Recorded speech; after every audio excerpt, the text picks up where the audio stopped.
Nu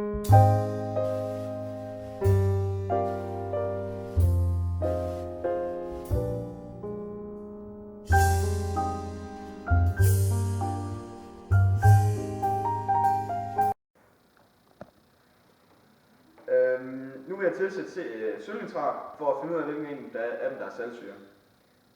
Det vil påvise Cl- og det vil give et hvidt bundfald i det af dem, der er saltsyre. Lige så fint som med bilens forhud. Nu vil vi så kunne se, at den i midten, det er saltsyre, fordi den har givet et hvidt bundfald, og den har reageret på sølvnitrat.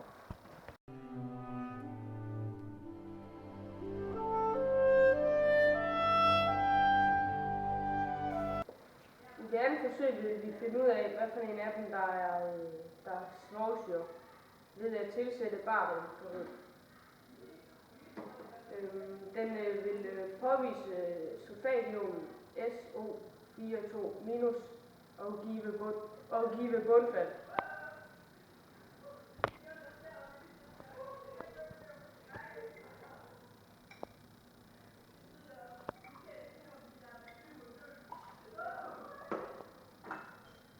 Det var den her.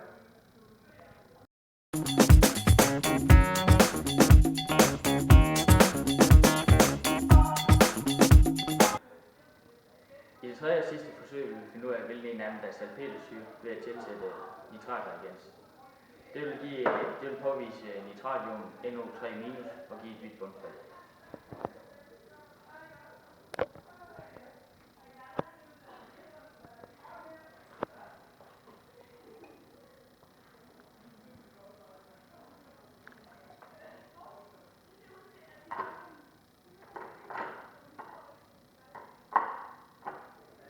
Det var så det sidste glas, der var salpetersyre.